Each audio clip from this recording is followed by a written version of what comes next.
Elle est animée de nuit comme de jour. Ses studios de cinéma et ses parcs d'attractions tournent à plein régime. Le pétrole y coule à flot. Et de curieuses créatures semblent peupler ces lacs. À Los Angeles, tout le monde peut devenir la star d'un jour. En glissant sur les vagues, comme les premiers surfeurs de Californie, sur une planche à roulettes, là où le skateboard est devenu un sport extrême, ou en s'entraînant sur la plage, comme un ancien bodybuilder devenu une légende d'Hollywood. Mais à Los Angeles, il faut travailler dur pour se faire une place au soleil. Les aspirants à la gloire sont légion, mais le nombre d'élus est infime. Los Angeles vibre aussi bien le jour que la nuit. Après le coucher du soleil, ces routes continuent d'être très fréquentées. Des spectacles nocturnes illuminent son front de mer. L'une des meilleures équipes de NBA joue sur son terrain. Et au 73e étage d'un gratte-ciel, on se détend dans l'un des bars les plus hauts du monde. La vie bat son plein aux quatre coins de la ville. Bienvenue à Los Angeles.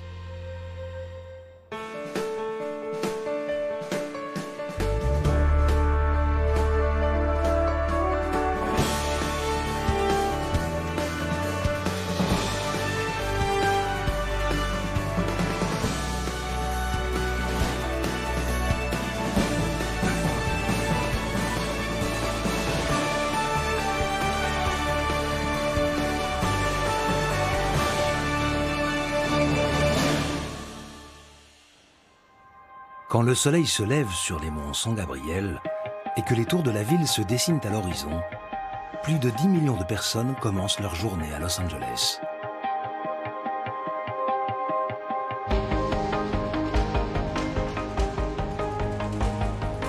C'est l'une des régions les plus peuplées des États-Unis. Et tous les matins, le même spectacle se déroule aux abords de la ville. Le grand ballet des voitures à l'heure de pointe.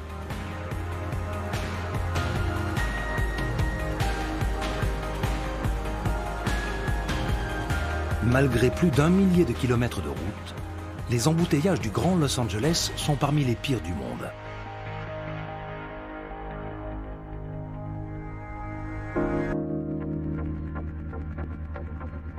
La région est zébrée d'artères qui se mêlent et s'entrecroisent.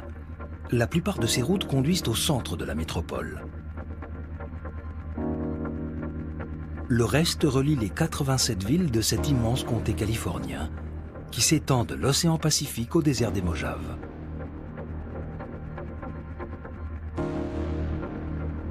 Vu du ciel, les boucles et les rampes des nombreux échangeurs sont très impressionnantes. C'est ici qu'a été construit le premier échangeur sur 4 niveaux. Il se trouve au nord du centre-ville, là où les autoroutes 101 et 110 se croisent.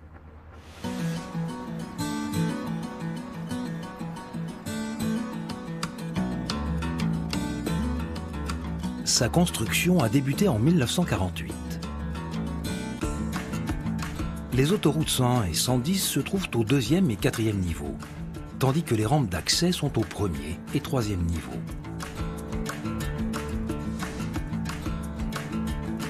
En tout, l'échangeur compte 22 voies et 7 ponts. Peu après son ouverture totale en 1953, certains automobilistes avaient peur de l'utiliser. Aujourd'hui, ils n'ont pas beaucoup le choix, car le transport routier reste le moyen le plus rapide de se rendre au travail pour bon nombre d'habitants de l'agglomération.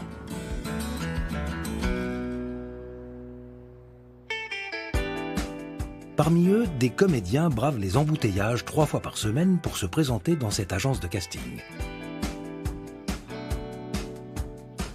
Ils espèrent tous décrocher un petit rôle dans un film hollywoodien ou bien faire de la figuration.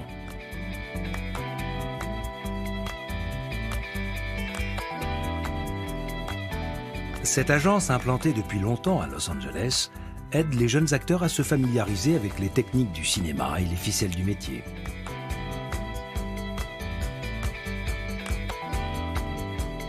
La Cité des Anges représente un Eldorado pour tous ces amoureux du cinéma. Les candidats font souvent la queue dès l'aube devant cet ancien entrepôt situé dans la banlieue de Burbank, dans l'espoir d'entrer à leur tour dans l'histoire du 7e art.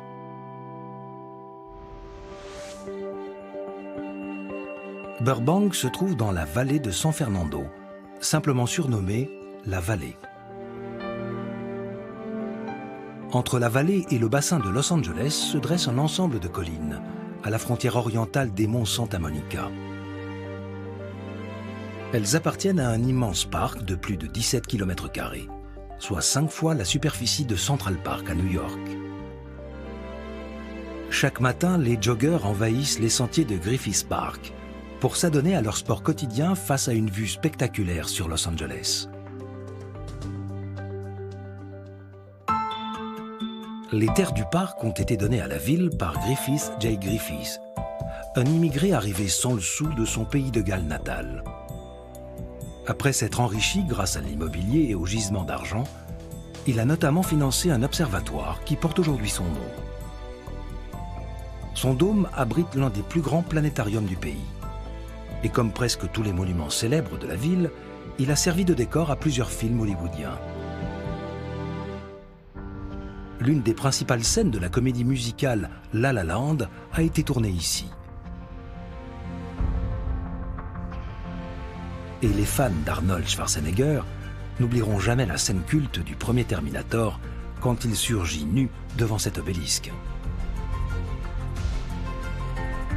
L'histoire personnelle de Griffith J. Griffith pourrait-elle aussi faire l'objet d'un film? En 1903, en proie à des crises de paranoïa et convaincu que sa femme complote avec le pape pour l'assassiner, il lui tire une balle dans l'œil dans un hôtel de Santa Monica. Ses avocats lui permettent d'échapper à la prison pour tentative de meurtre. Il n'est condamné qu'à 2 ans d'incarcération pour coups et blessures par balle.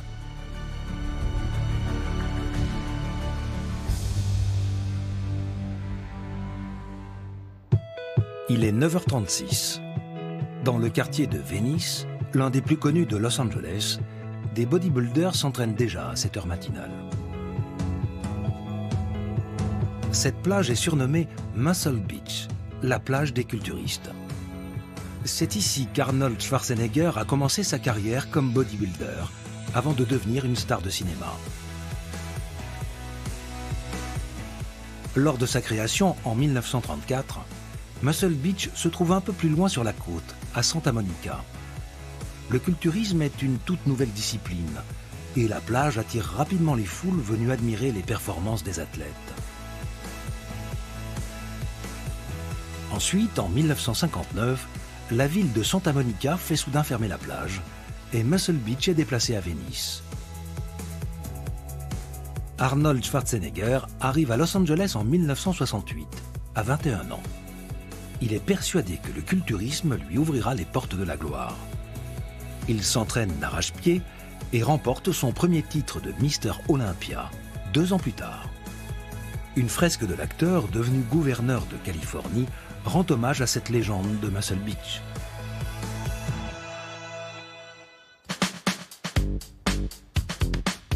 Venise est également célèbre pour son remblai et son skatepark. Celui-ci se situe sur la plage et couvre 1600 mètres carrés.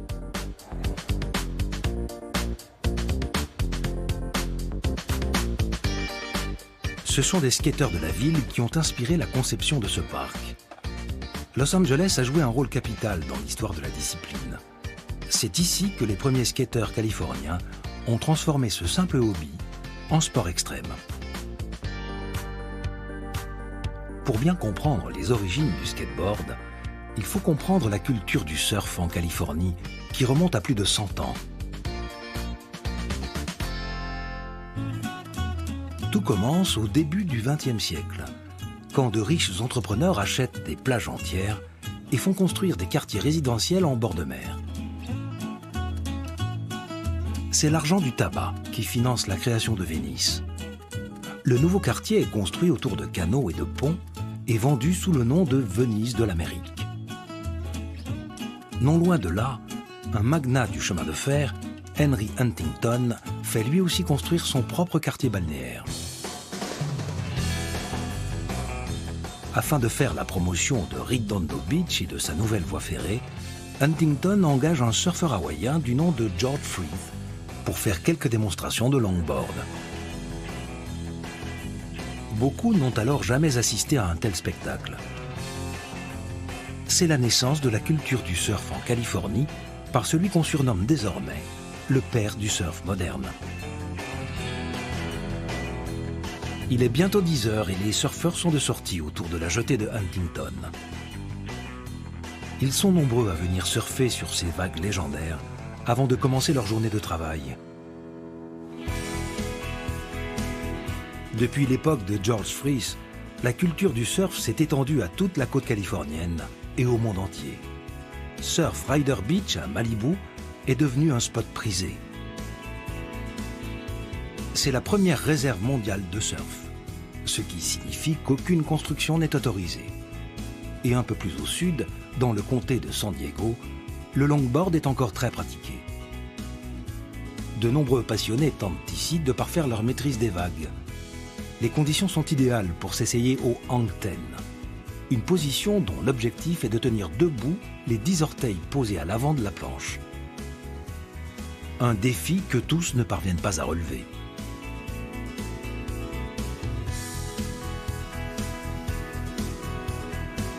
Beaucoup d'amateurs de la discipline dorment dans leur camping-car pour ne pas manquer la vague du siècle. Même au paradis du surf, les vagues ne sont pas toujours favorables. Et il arrive de passer une journée à simplement ramer. Alors dans les années 50, des surfeurs décident de fixer des roulettes sur une planche afin de pouvoir l'utiliser sur le bitume et par tous les temps.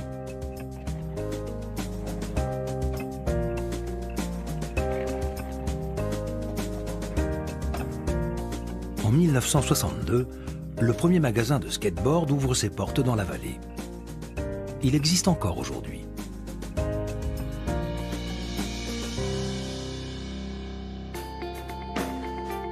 Mais ce n'est que dans les années 70 que la discipline décolle enfin. Los Angeles connaît alors une terrible sécheresse et les piscines comme celle-ci sont vides. Elles deviennent les premiers skateparks.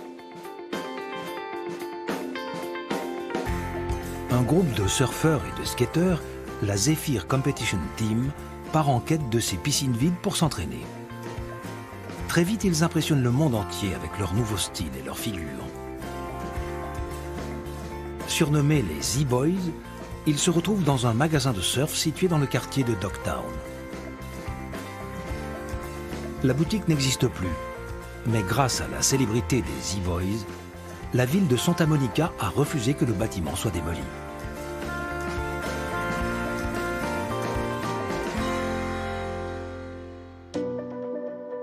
Aujourd'hui, les habitants de Los Angeles pensent à préserver leur patrimoine. Mais pendant des décennies, les paysages ont été régulièrement métamorphosés par des projets de grande envergure. Le Dodger Stadium en fait partie. Une colline se dressait autrefois à la place de ce stade. Elle abritait l'une des plus anciennes communautés américano-mexicaines de Los Angeles, dont les racines remontent aux années 1840. La communauté de ce quartier, nommée Chavez Ravine, est expulsée dans les années 1950 à la suite du rachat des terres par le gouvernement de l'État. En 1959, les ingénieurs rasent la montagne et commencent la construction du stade. Pour ériger la tribune, il faut 5 millions de tonnes d'acier et la plus haute grue du pays. À l'inverse, d'autres projets colossaux ont été conçus pour protéger la ville. L'un d'eux serpente au fond du bassin de Los Angeles. Ce fleuve est en partie bétonné dans les années 1930 pour contrôler les inondations trop fréquentes. Aujourd'hui, il n'y a plus qu'un filet d'eau dans cette section du fleuve Los Angeles. Pourtant, dans certaines banlieues, comme celle de Bel Air, il n'y a de toute évidence pas de restriction d'eau. Ces villas sont entourées de jardins luxuriants, de piscines et de fontaines.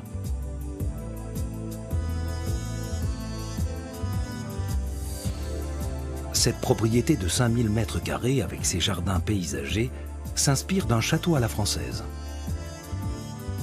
Elle a été construite en 1988 pour Aaron Spelling, le producteur des séries Drôle de Dame, La Croisière s'amuse et Beverly Hills.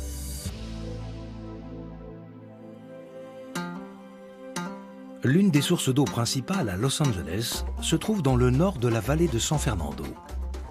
C'est ici que prend fin une merveille de l'ingénierie qui permet à l'agglomération de survivre malgré le climat aride.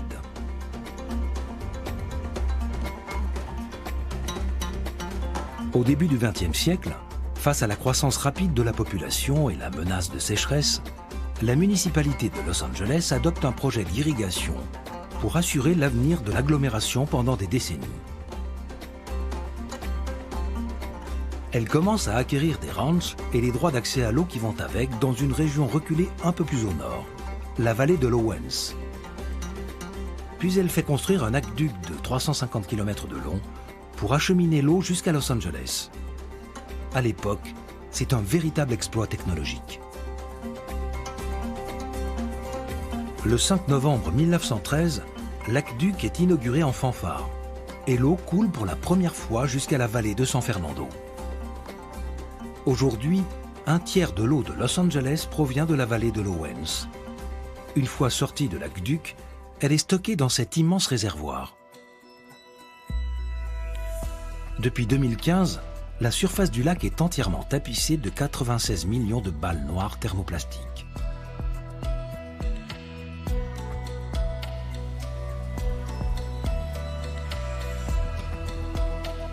Dès que l'eau est déversée dans la partie nord du réservoir, des milliers de balles de 10 cm de diamètre se resserrent en surface. Elles empêchent la prolifération des algues et l'évaporation de l'eau. Mais leur principale fonction est de lutter contre une substance cancérigène, le bromate, qui se forme quand la lumière du soleil entre en contact avec deux produits chimiques de traitement de l'eau contenant du bromure et du chlorure.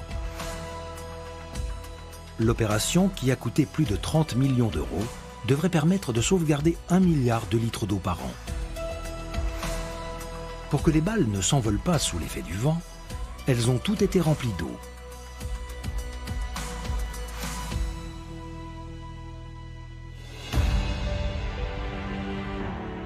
L'aqueduc alimente de nombreuses banlieues de Los Angeles, et notamment dans le sud de la vallée, la banlieue de Burbank, ainsi qu'un site appelé Universal City.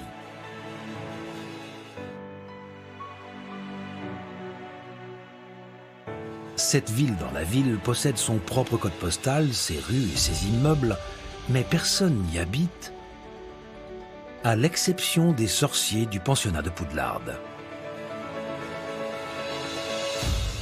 C'est ici que se trouvent les studios Universal et leur parc d'attractions. Fondés au début du XXe siècle sur des terres agricoles, les studios étaient si éloignés de Los Angeles que beaucoup considéraient l'investissement comme une folie. Aujourd'hui, c'est l'une des plus grandes attractions touristiques de la région.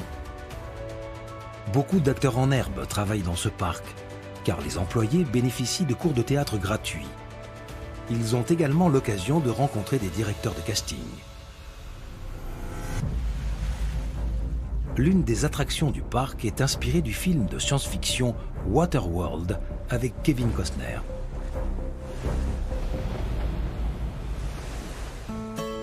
Non loin de là se trouve le décor de Colonial Street. Cette rue est censée représenter une petite ville américaine typique.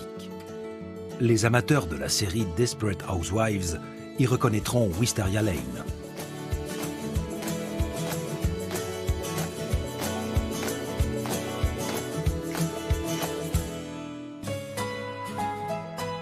Les studios Universal ne sont pas les seuls à s'être implantés dans le sud de la vallée. Ceux de la Warner se trouvent juste à côté. Au pied de son château d'eau emblématique s'étend le décor de la série Urgence, qui a fait connaître l'acteur, réalisateur et producteur George Clooney.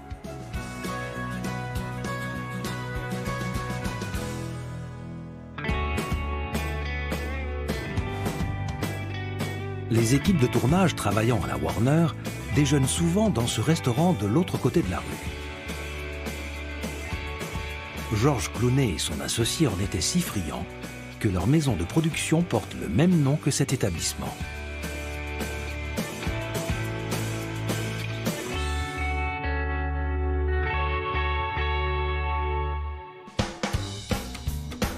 Pour beaucoup d'habitants de Los Angeles, déjeuner est synonyme de restauration rapide. Et l'une des grandes franchises de Californie a vu le jour dans le comté de Los Angeles. En 1948, Harry et Esther Snyder ouvrent un minuscule restaurant de burgers dans la banlieue de Baldwin Park. Pour se démarquer, ils n'utilisent que des produits frais, proposent un service rapide, un menu très simple et un drive-in. Cette réplique de leur premier restaurant se tient tout près de leur baraque à burgers d'origine. Harry Snyder met aussi en place un système d'interphone à l'entrée du parking pour que les clients puissent commander en avance et gagner du temps. Ce système est vite repris par tous les restaurants en drive-in. 70 ans plus tard, le menu n'a presque pas changé et des franchises ont ouvert un peu partout en Californie. La petite fille des fondateurs, Lindsay Snyder, a hérité de cet empire familial évalué à plusieurs milliards en 2017.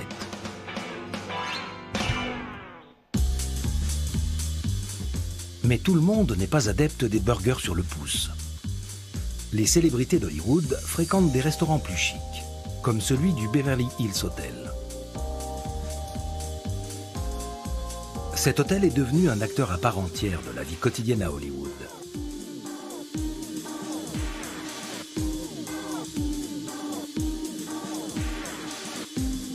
Il est aussi le rendez-vous des stars depuis son ouverture en 1912.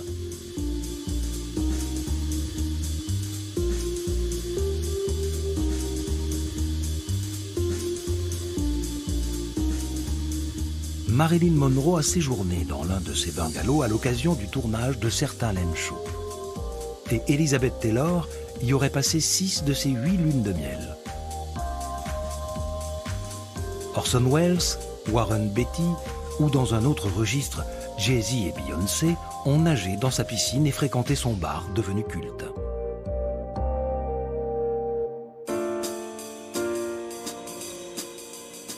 En 2014, beaucoup des habitués de l'hôtel décident de boycotter l'établissement quand son propriétaire, le sultan de Brunei, impose dans son pays des lois bafouant les droits de l'homme. L'une d'elles condamne notamment les homosexuels à la mort par lapidation. Le conseil municipal de Beverly Hills tente même de le contraindre à vendre son hôtel. En vain. Aujourd'hui, les stars sont revenus et le propriétaire n'a pas changé. L'hôtel est reconnaissable entre tous grâce à ses immenses palmiers.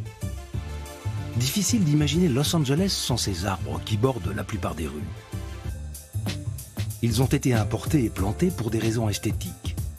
Les palmiers ne poussent pas naturellement à Los Angeles. La première rangée a été plantée par un certain Charles A. Longstreet en 1870. L'allée menant à sa propriété a été baptisée Palm Drive. Étonnamment, ces arbres sont pour l'instant encore debout après plus d'un siècle.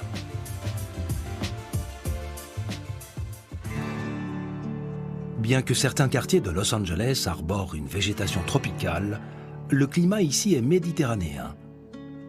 En raison du niveau annuel de précipitations, cette partie de la Californie n'est pas considérée comme une zone désertique.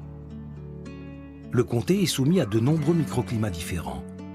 Cela offre aux réalisateurs et producteurs de films une grande variété de paysages naturels tout près de leur studio. Non loin de la vallée, voici le ranch de Veluza, qui a servi de décor à de nombreux westerns. Et plus à l'ouest, les collines qui se dressent derrière la ville de Malibu ont accueilli l'une des séries les plus longues de l'histoire de la télévision, MASH. C'est dans le parc d'État de Malibu Creek qu'a été tourné le générique de cette série culte. MASH s'inspire du film du même nom et raconte le quotidien d'un hôpital militaire américain pendant la guerre de Corée. L'ambulance que l'on voit dans le générique est toujours au même endroit.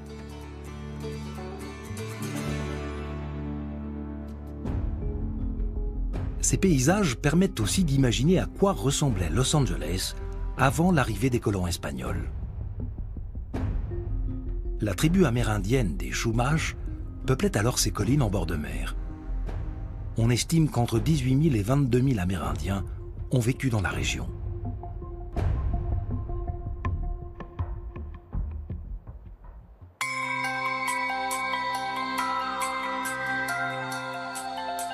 Il est bientôt midi.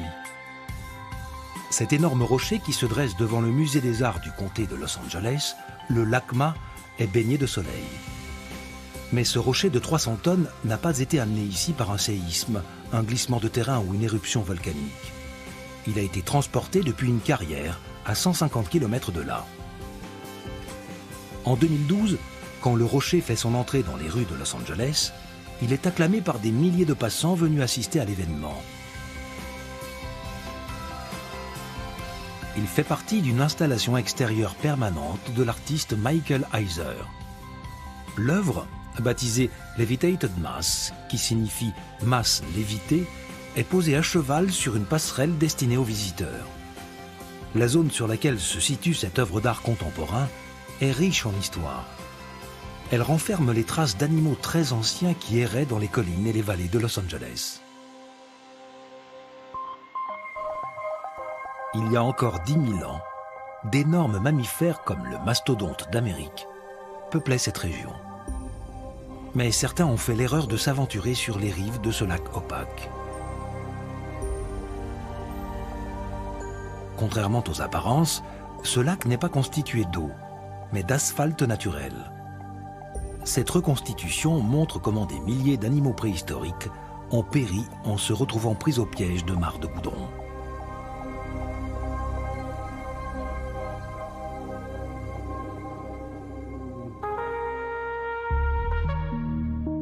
Plus d'1 million d'ossements ont été découverts à ce jour. Ils appartenaient à des tigres à dents de sabre, des loups et même des dromadaires. 3 des nombreuses espèces qui ont disparu de la région il y a des milliers d'années. Des restes humains ont aussi été retrouvés dans ce lac. Le crâne d'une jeune femme a été découvert près des os d'un chien domestique. Certains scientifiques pensent qu'elle aurait fait l'objet d'un sacrifice il y a environ 10 000 ans. Baptisée la femme de La Brea, c'est l'une des premières habitantes connues de Californie. L'asphalte de lac comme celui-ci était utilisé par les Amérindiens pour étanchéifier la coque de leur bateau. En 1892, un homme du nom d'Edward Doheny décide de creuser un puits dans l'un de ces lacs de goudron et découvre du pétrole. Il est à l'origine du premier boom économique de Los Angeles. Quand le premier village de Los Angeles est fondé en 1781, cette place est le cœur de la nouvelle colonie. L'église Notre-Dame, la Reine des Anges, se dresse au centre de l'esplanade. Elle est achevée en 1814. Elle est dédiée aux 11 premières familles espagnoles arrivées du Mexique. Los Angeles est cédée aux États-Unis en 1848 avec le reste de la Californie, quand le pays remporte la guerre américano-mexicaine. Les années qui suivent se déroulent sans histoire. Et en 1870, il y a moins de 6 000 habitants dans la ville.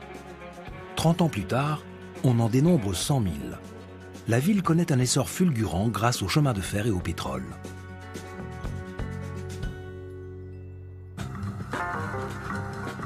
À la fin du XIXe siècle, avec l'ouverture de la première ligne de chemin de fer entre la côte Est et Los Angeles, des milliers de personnes viennent s'y installer. Quelques années plus tard, Edward Doheny découvre du pétrole dans les collines près de l'actuel Dodger Stadium. Très vite, il fait forer des centaines de puits et amasse une fortune considérable. L'histoire de ce magnat du pétrole a inspiré le film de Paul Thomas Anderson, There Will Be Blood.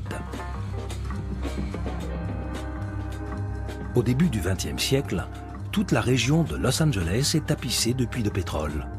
Encore aujourd'hui, l'industrie pétrolière fait partie de la vie quotidienne de beaucoup d'habitants. Quand des clients se rendent dans ce restaurant de Long Beach, ils passent devant un puits en activité. Et ces nouveaux immeubles sont construits autour de pompes en fonctionnement. les architectes rivalisent également d'ingéniosité pour dissimuler les puits de pétrole. Au large de Long Beach, cette plateforme a été conçue pour ressembler à un complexe hôtelier entouré de palmiers. Et non loin de Beverly, en voici une autre en forme de synagogue. Ce trompe-l'œil est troublant. Cette tour, appelée la Cardiff Tower, cache un derrick en activité. Elle a été érigée en 1966 dans le but de ne pas enlaidir l'architecture de la ville. Car tout le monde n'apprécie pas de vivre au milieu des puits de pétrole. Juste à côté du terrain de football du lycée de Beverly Hills se dresse une structure en bois multicolore qui a longtemps masqué un puits très lucratif.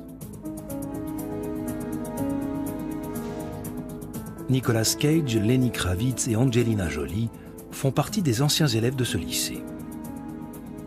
L'enceinte de l'établissement abrite plusieurs puits de pétrole. Au fil des années, ils ont permis de générer plusieurs millions d'euros pour la municipalité de Beverly Hills. Mais ils sont aussi à l'origine d'un procès opposant la compagnie pétrolière à d'anciens élèves et professeurs du lycée défendus par la militante Erin Brockovich. Le verdict reconnaît que les toxines émanant des puits de l'école sont responsables d'un nombre de cancers anormalement élevé. Fin 2016, ce puits est fermé. La compagnie fait ensuite faillite et la ville a désormais la responsabilité de dissimuler tous les puits, ce qui pourrait coûter plusieurs millions.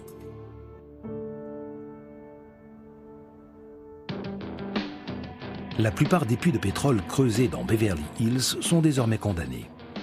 Mais il suffit de parcourir 10 km vers le sud pour en trouver une concentration très élevée. Le champ pétrolifère d'Inglewood est le plus grand gisement urbain des États-Unis. Depuis son ouverture en 1924, le site a produit 400 millions de barils. Il y a encore beaucoup de pétrole sous Inglewood, de quoi remplir au moins 30 millions de barils. Cette banlieue n'est pas près de retrouver sa tranquillité.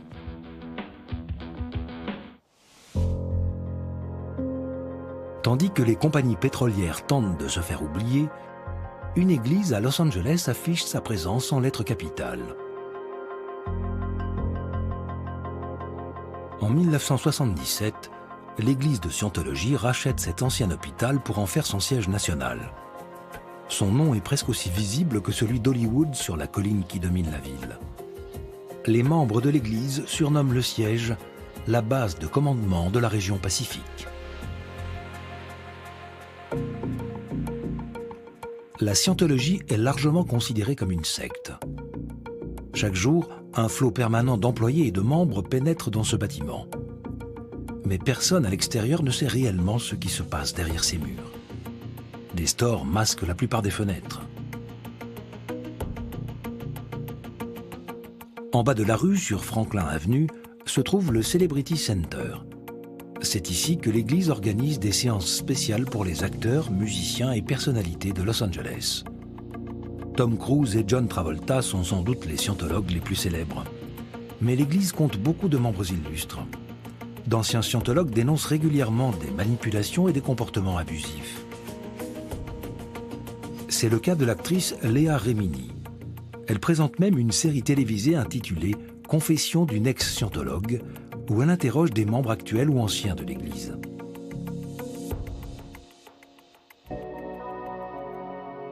Certains abus auraient eu lieu ici, à 160 km au sud-est de Los Angeles, dans un lieu surnommé Gold Base. Ce campus bien gardé s'étend sur plus de 200 hectares sur le site d'une ancienne station thermale. C'est ici que résiderait le dirigeant actuel de l'Église, David Miscavige, entouré de dizaines d'autres scientologues.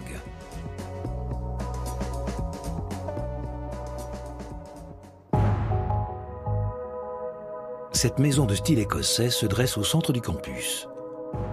Elle aurait été construite pour le fondateur de la scientologie, aujourd'hui décédé, L. Ron Hubbard.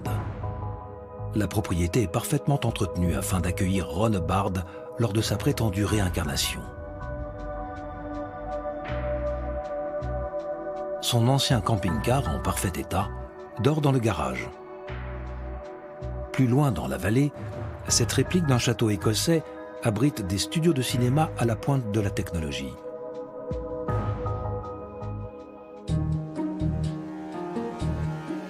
D'anciens scientologues ont rapporté des témoignages troublants sur les activités du campus.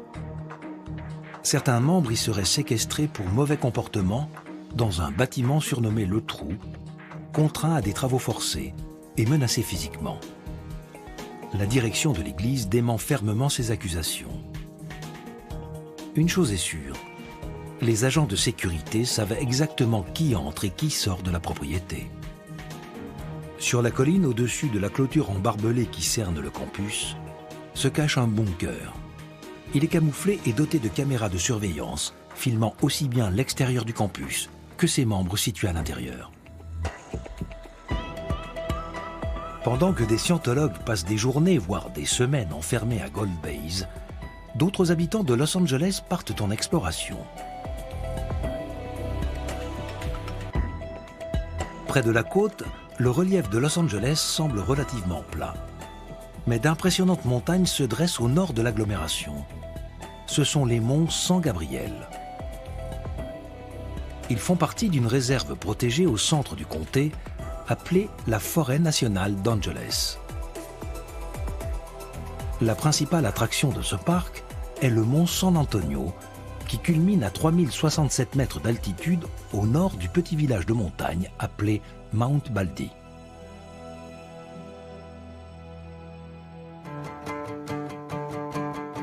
Il faut parcourir plus de 15 km à pied pour parvenir au sommet. C'est l'un des premiers fermiers californiens qui a donné à ce pic le nom d'un saint portugais, San Antonio, et le nom est resté. La plupart des habitants de Los Angeles le surnomment le mont Baldy, qui signifie « chauve » en raison de son versant ouest dénué d'arbres. Il est couvert de neige la majeure partie de l'année, mais pendant l'été et l'automne, il attire les randonneurs venus escalader le point culminant du comté.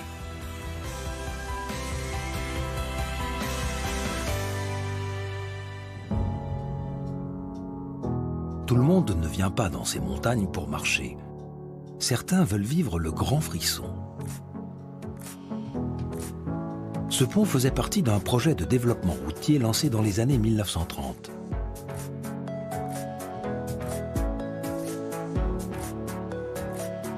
Des inondations ont détruit la route en chantier et le pont n'a jamais été achevé. Il est aujourd'hui surnommé le pont qui ne mène nulle part.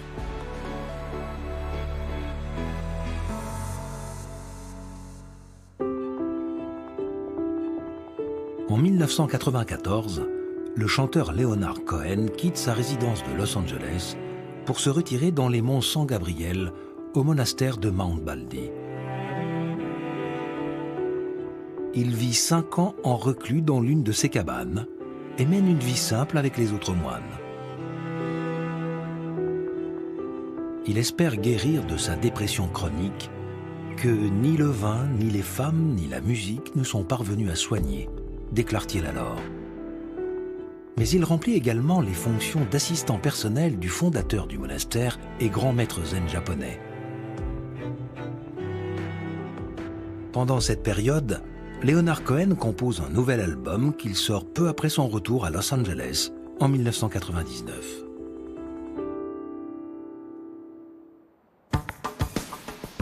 Quand les randonneurs quittent les monts San Gabriel, juste avant le coucher du soleil, le port de Los Angeles s'anime. Cette immense zone portuaire s'étend sur 3000 hectares au sud du centre-ville. C'est le port de commerce le plus actif des États-Unis. Chaque jour, près de 25 000 conteneurs sont chargés et déchargés ici. Juste à côté, voici le deuxième port le plus actif du pays, celui de Long Beach.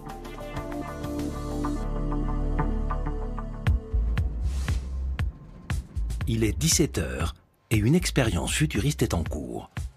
Elle pourrait révolutionner le transport maritime international. Quand le port de Long Beach est ouvert en 1911, les quais sont sales, désorganisés est peuplée de dockers qui chargent et déchargent les bateaux à la main. Un siècle plus tard, le travail est presque entièrement effectué par des ordinateurs et des robots.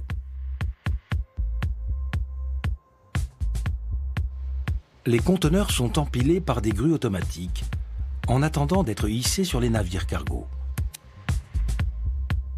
Un logiciel informatique enregistre chaque conteneur et organise les chargements.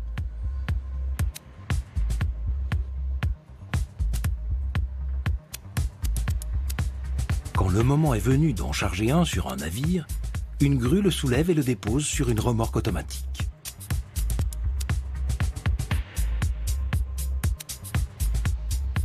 Sous le bitume, un réseau magnétique permet aux remorques de s'orienter seules, sans l'aide d'un conducteur.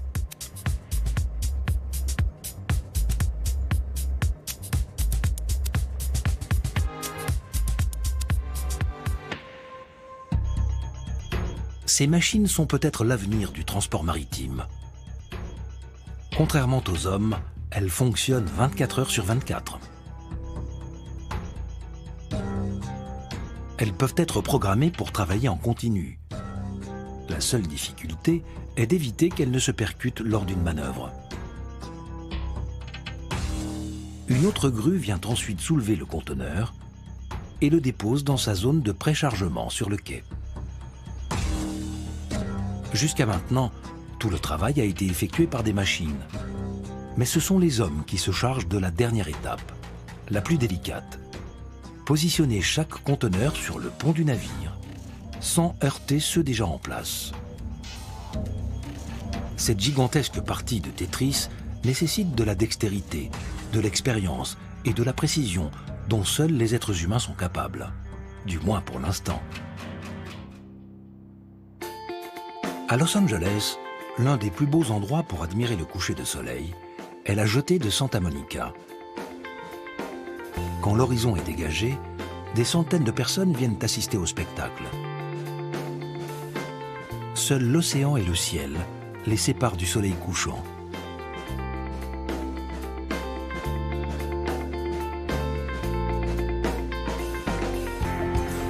Au fil des décennies, plusieurs jetées sur le Pacifique ont été construites à Santa Monica. Elles accueillent souvent des salles de danse, des patinoires et autres attractions. Mais beaucoup ont été endommagés par des incendies ou des intempéries. Celle-ci est largement détruite en 1983 par une série de tempêtes. Une association parvient à collecter les fonds nécessaires pour la reconstruire. Avec sa grande roue et ses restaurants, elle est désormais le cœur de Santa Monica, de jour comme de nuit. Quand le soleil disparaît enfin à l'ouest, les lumières artificielles deviennent la principale attraction de la ville. Comme Los Angeles et New York sont les deux métropoles les plus peuplées des États-Unis, elles font souvent l'objet de comparaisons. New York est surnommée la ville qui ne dort jamais. Pourtant, des études montrent que les New-Yorkais dorment quelques minutes de plus en moyenne que les habitants de Los Angeles. Il suffit de constater la densité de la circulation nocturne pour le croire. Rentrer chez soi peut s'avérer un processus interminable, tout comme se rendre au travail le matin. Ce soir, certains automobilistes ne rentrent pas chez eux, mais se rendent dans le centre-ville de Los Angeles. L'équipe de basketball de la ville, les Lakers, joue à domicile contre l'équipe de Houston.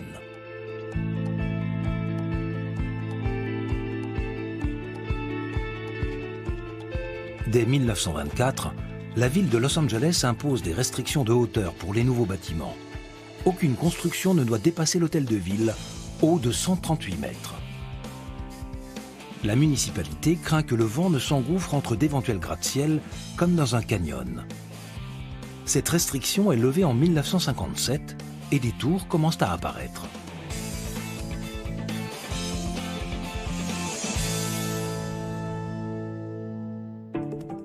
Aujourd'hui, Los Angeles abrite la plus haute tour de Californie, le Wilshire Grand.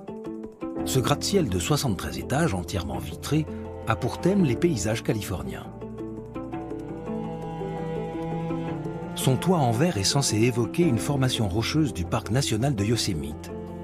et sa façade s'inspire de la surface réfléchissante du fleuve Merced.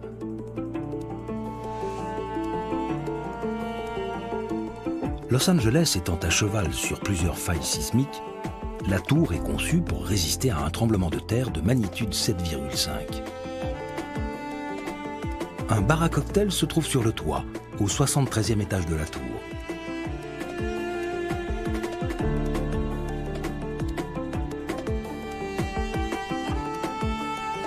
Ce bar d'extérieur haut perché offre une vue spectaculaire sur cette ville qui possède la densité de population la plus élevée des États-Unis.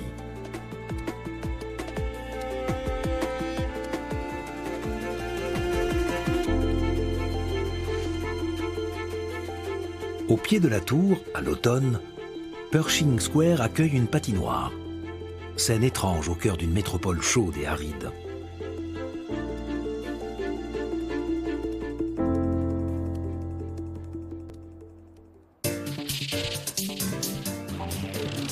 Dans l'ouest de la ville, à West Hollywood, Sunset Boulevard brille de mille feux à la nuit tombée. Son Sunset Strip est bordé de clubs et de cinémas.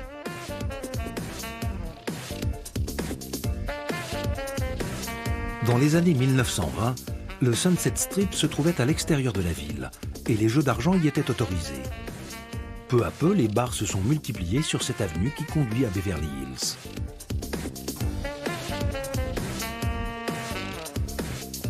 Ce quartier est depuis longtemps le rendez-vous des musiciens, avec ses studios d'enregistrement, ses maisons de disques, ses magasins de musique et ses discothèques.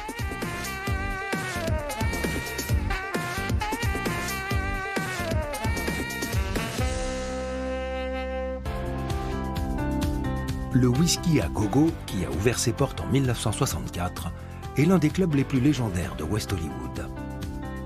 Les Doors y jouaient régulièrement. Otis Redding et le groupe Soundgarden se sont également illustrés sur cette scène mythique. En 1973, le célèbre producteur Lou Adler ouvre le Roxy à proximité. Depuis, le club a accueilli Neil Young, U2, Guns N' Roses et les Ramones, qui ont donné ici leur tout premier concert californien. Aujourd'hui, des concerts ont encore lieu tous les soirs sur le Sunset Strip. Mais beaucoup viennent désormais aussi pour la comédie. De célèbres acteurs et artistes de one-man show ont commencé leur carrière ici, au Comedy Store. Ce club, ouvert en 1972, a lancé Robin Williams, David Letterman ou encore Michael Keaton. La nuit, les lumières du Sunset Strip se perdent parmi les 1000 avenues éclairées de Los Angeles.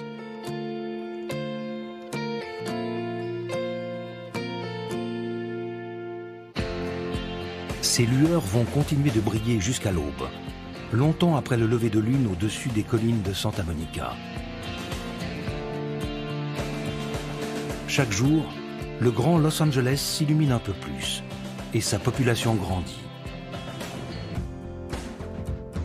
Les prévisions annoncent une augmentation de 3,5 millions d'habitants d'ici à 2060.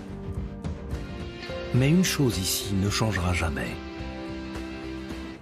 Le soleil se lèvera toujours derrière les monts San Gabriel à l'est et illuminera la vallée jusqu'aux grandes plages de Los Angeles.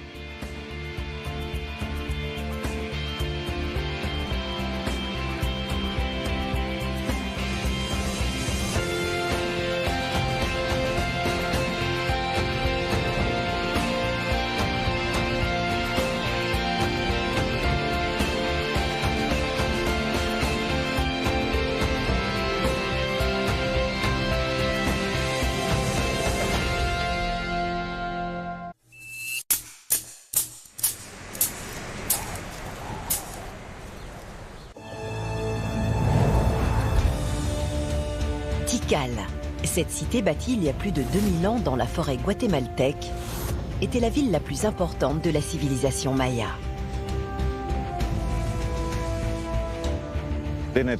À l'époque, c'était l'une des plus grandes villes précolombiennes. Mais comment un petit village est-il devenu la capitale d'un vaste empire? Ce n'est pas seulement un exploit technique, c'est religieux. Et pourquoi cette métropole s'est-elle ensuite transformée en ville fantôme? Du jour au lendemain, des milliers de gens l'ont abandonné. Aujourd'hui, une expédition scientifique veut percer le mystère en scannant le site grâce à la technologie LIDAR. Pour exhumer les secrets de la cité, il faut écarter les arbres et déconstruire virtuellement les temples antiques. Des recherches récentes vont révéler comment Tikal s'est hissée au sommet du monde Maya et pourquoi elle s'est soudain effondrée.